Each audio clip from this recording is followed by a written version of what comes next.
Assalamualaikum warahmatullahi wabarakatuh. Salam sejahtera. Saya Hazir Mazin, saya orang Kedah.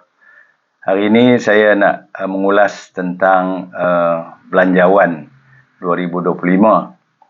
Hari ini hampir seminggu setelah dibentangkan di Parlimen oleh Menteri Keuangan. Mulai Isnin yang lepas, setiap ahli parlimen telah diberi peluang untuk membahaskan RUU perbelanjaan perbekalan yang juga disebut sebagai belanjawan 2025. Bermula dengan Ketua Pemangkang diberi 90 minit, kemudian diikuti dengan ahli-ahli parlimen yang lain diberi 15 minit. Jadi apa yang menariknya sepanjang tempoh perbahasan itu, banyak benda menarik ya. Pertama kita tengok dia punya tumpuan fokus yang nak diberikan. Pertama, membugar ekonomi, menjana perubahan, mensejahterakan rakyat. Itu tema dalam tu. Maknanya satu kerangka yang jelas apa yang nak dibuat dalam tempoh 2025. Jadi masa yang diberikan masa diambil oleh Menteri Keuangan 2 jam 30 minit. Kemudian ahli-ahli parlimen, Ketua Pemangkang diberi 90 minit, setiap ahli parlimen diberi 15 minit. Dan masa ada 8 hari ya, 8 hari daripada 2021 bulan sehinggalah 29 bulan. Hari ini berapa bulan? Hari ini 24, mana ada 5 hari lagi masa untuk ahli parlimen bahas. Kemudian menteri akan jawab, ada masa 4 hari menteri akan jawab apa yang dibangkitkan oleh ahli-ahli parlimen tu. Dia akan rujuk kepada pencatitan handset di parlimen tu, apa yang dibangkitkan akan dijawab oleh menteri-menteri berkenaan termasuk Menteri Keuangan. Kemudian ada pula masa peringkat jawatankuasa. Peringkat jawatankuasa ni lebih detail, dia akan pergi setiap kementerian 12 hari. Sehinggalah 13 November. Kemudian akan pergi Dewan Negara, dan bahas Dewan Negara akan dipersembah kepada Yang di-Pertuan Agong. Kemudian akan digazetkan bulan Januari, peruntukan akan disalurkan kepada kementerian dan jabatan untuk dibelanjakan. Yang menariknya nanti, belanjawan ni akan diundi. Setelah dibahas dan sebagainya, akan dibawa untuk pengundian. 221 ahli parlimen akan menyatakan pendidikan mereka sokong tak sokong. Belum pernah lagi tak sokong lah. Dan yang ini pun saya yakin semua akan menyokong, kerana kalau tak sokong, semua perbelanjaan tu tidak boleh dilaksanakan, termasuk bayar gaji. Gaji Perkhidmatan Awam yang kata nak naik itu pun tak boleh belanja. Itu istimewanya. Jadi anggaran belanjawan ni penting dan semua rakyat kena ambil tahu.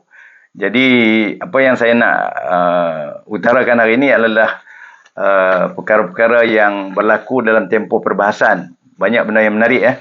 Ahli-ahli parlimen, terupanya pemangkang yang saya tengok, mereka kehabisan idea kerana kerangka yang dibentangkan itu cukup komprehensif, merentasi semua golongan, dan dia punya pendekatannya berbeza dengan sebelum ini, di mana diberi tumpuan kepada golongan rakyat luar bandar, pendidikan agama Islam, kesihatan, keterjaminan makanan, pembangunan luar bandar, mewujudkan tenaga mahir yang disebut TVET, kemudian pembangunan hayawai Islam. Dan yang menjadi tumpuan saya tengok sejak 4-5 hari ini, masa bila dibuka pada pembahasan itu adalah tentang dasar subsidi. Ini yang gagal difahami oleh sebahagian daripada ahli-ahli parlimen. Mereka mengatakan subsidi ditarik balik. Sebenarnya salah.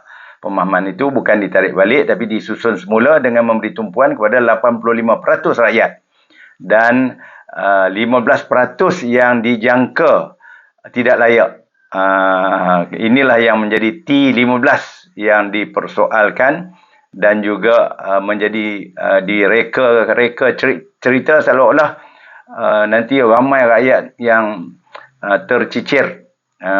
Contoh dia bagi grade 48. Grade 48 akan tercicir, tak layak subsidi, kena beli minyak mahal, anak pergi universiti kena bayar sendiri, macam-macam lah, pergi hospital kena bayar macam-macam. Dia cerita rekaan yang fantasi yang dicuba seolah-olah nak memburukkan bajet ataupun belanjawan ini. Seolah belanjawan ini akan menekan rakyat. Itulah gambaran yang cuba diberi. Dan yang menariknya kita tengok nanti Menteri jawab. Menteri Ekonomi akan jawab, Menteri Keuangan akan jawab, Menteri Pertanian. Semua menteri yang disebut dalam perbahasan itu akan ada masa untuk menjelas pada selepas bulan 6 November nanti. Jadi itu yang lebih menarik saya rasa daripada perbahasan yang saya nampak ahli-ahli parlimen tidak memberi keutamaan ataupun tidak fokus. Masa dah 15 minit, lepas tu cerita mengarut-mengarut, cerita tentang tafsiran perkataan ketimbang. Diciptalah perkataan ketimbang tu, padahal mudah je ketimbang tu bahasa Indonesia. Kalau di Google sikit, saya pun tak tahu, dia kata di Google dia tak jumpa. Kalau kita pergi ChatGPT, apps yang baru ni, nak tahu tentang sesuatu istilah tu, ChatGPT akan memberi penjelasan bahawa istilah ketimbang adalah daripada Indonesia yang memberi makna berbanding, compared to dalam bahasa Inggerisnya. Tapi itu pun mudah, macam tu pun susah nak faham. Saya pun faham. Saya pun pelik ahli parlimen daripada Kuala Ulu, Terengganu. Dia kata ketimbang ni campur apa semua tu. Jadi kencing, tipu, sembang. Dan benda itu diulang-ulang dan oleh pengikut. Ini yang saya kata pemimpin yang hilang idea ni. Dia reka satu benda fantasi, buat lawak, kemudian dikagumi oleh pengikut, maka yang malas fikir. Malas cari maklumat. Jadi kita sebenarnya yang T15 pun sebenarnya belum ada satu keputusan muktamad. Kalau kita dengar penjelasan Menteri Ekonomi, dia kata bukan setakat pendapatan. Banyak lagi faktor yang akan dimikira. Jadi kalau 15% yang tidak layak tu akan ditentukan kemudian berdasarkan banyak faktor. Bukan terus pergi garis pendapatan grade 48 ke atas, semua tak layak. Itu cerita rekaan. Jadi mudah-mudahan sedikit penjelasan saya ini akan memberi manfaat kepada mereka yang ingin berfikir, yang masih boleh berfikir, yang rasional. Sama-sama kita tunggu penjelasan menteri-menteri nanti, dan kesudahannya nanti bajet ini akan diluluskan dengan saya rasa 2/3 majoriti. Mudah-mudahan ada kebaikan. Assalamualaikum warahmatullahi wabarakatuh.